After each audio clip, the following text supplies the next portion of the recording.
You kneel in the scorching sand, your knees searing against the blistering grains. The iron collar around your neck is so tight that swallowing becomes nearly impossible. A heavy chain binds you to 11 other women, their ragged breathing, muffled sobs, and prayers in an unfamiliar tongue filling the stifling air. A man's shadow briefly shields you from the sun, granting a fleeting moment of relief. Then rough hands seize your jaw, forcing your mouth open. Fingers probe your teeth, gums, and the back of your throat. You gag, but the examination continues without pause, checking your tongue for disease, inspecting your eyes, and pulling down your lip with the cold detachment of a trader appraising livestock at auction. Because that is exactly what you have become. 12 days earlier, you were the daughter of a village chief in the Sahel. You had a mother who called your name each morning. She is dead now, you watched it happen. Yet you kept moving, because the men with swords made the choice brutally clear. Stop and share her fate. In Arabic, the word for your new reality is Jaria. It is often translated simply as slave girl, but that rendering is too mild, too sanitized. Conceals the truth. Your body is now merchandise. Your future belongs entirely to whoever purchases you. Your past has been erased. This is the Arab slave trade, an institution that lasted more than 1,300 years, from the 7th century onward, and by many historical estimates claimed between 14 and 17 million Africans. It began shortly after the rise of Islam and the Arab conquests across North Africa, and it persisted well into the modern era. Saudi Arabia formally abolished slavery only in 1962. Mauritania followed in 1981. These are not ancient dates, they fall within living memory. You know the story of the Atlantic slave trade.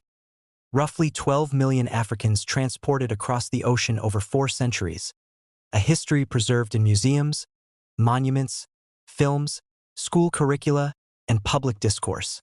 The Arab trade, by contrast, was older, longer-lasting, and in some respects larger in scale. Yet it remains largely absent from mainstream awareness. The reason is stark. The system was engineered to leave no trace. The men were systematically castrated. Contemporary accounts and trade records confirm that 80 to 90% of African males taken along these routes underwent the procedure, often performed at specialized points such as Egyptian monasteries. Survival rates were low.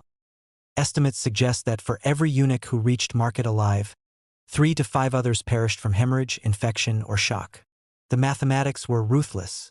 To deliver 100 living eunuchs, traders might begin with 400 or 500 men. The rest died in agony along desert trails. Castration ensured they could not reproduce, form families, or establish communities capable of resistance or remembrance. They labored, aged, and were replaced generation after generation, century after century. The women, kept fertile and intact, served a different purpose. They were valued for labor, domestic service, and reproduction. Arab merchants rarely conducted raids themselves. Instead, they built sophisticated commercial networks that turned African kingdoms into suppliers. Guns, textiles, salt, and luxury goods flowed south. Human beings flowed north. Kingdoms such as Dahomey, the Funj Sultanate, and the Sultanate of Zanzibar grew economically dependent on these raids and sales. The cycle was self-reinforcing. More weapons enabled more captures. More captives bought more weapons. Villages were attacked at dawn. Resistance was met with immediate death. Survivors were sorted on the spot by age, health, and strength. Families were torn apart. Mothers from children, husbands from wives, with no possibility of reunion. European observers who witnessed these separations described scenes of raw grief that haunted them for decades. Those who survived the initial capture faced the Sahara. The trans-Saharan routes stretched 1,500 to 2,000 miles, distances comparable to walking from New York to Denver in chains, under extreme temperatures that swung from 120 degrees Fahrenheit by day to freezing at night. Water was rationed first for the camels. Slaves received what remained. Food was minimal. Mortality rates reached 20 to 30% on many caravans, sometimes higher. Those who collapsed were left behind. The desert became a vast cemetery. Explorers such as Heinrich Barth and René Cayley described trails literally paved with bleached bones and skulls. recent remains, not ancient relics. Survivors who reached the markets of Cairo, Tripoli, Tunis, Marrakesh, or Zanzibar faced further evaluation. Teeth, skin, hair, and physique were examined with clinical precision. Prices varied by origin, age, and appearance. Ethiopian women often commanded premiums. The most private and expensive sales occurred behind screens for buyers seeking women for harems or domestic use. Once sold, African women entered a world designed for erasure. In elite harems, from the Ottoman Topkapi Palace to provincial households, they received new names, new languages, new religions, and new identities. Training stripped away their former selves. Some rose to extraordinary influence, such as Kozum or harem sultans, but these were rare exceptions. Most lived and died in anonymity, their labor and offspring absorbed into Arab societies. Children born to slave mothers were often legally free, yet the mothers remained enslaved until manumission.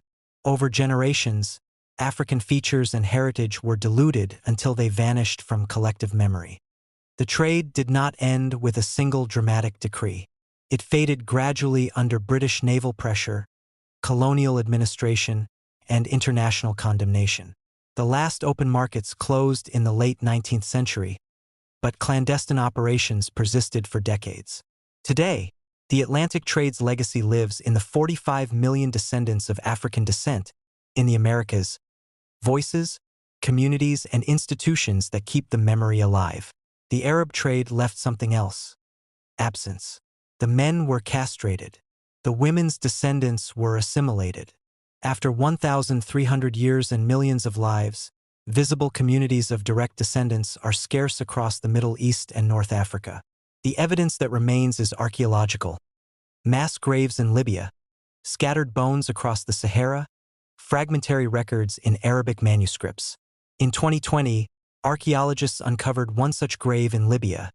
Hundreds of remains of sub-Saharan Africans who died in the 18th or 19th century, almost certainly during a failed crossing. They had no names in any archive, no descendants to claim them, no monuments, only silence. The woman whose teeth were examined that day in the market, whose body was appraised like livestock, whose life was redefined by a transaction in coins. She existed. She suffered what no human being should endure. She may have died in the desert or lived on in a Cairo household, or born children who never learned her original tongue. Her name, the one her mother gave her, is lost forever. That is the final, cruel efficiency of this trade.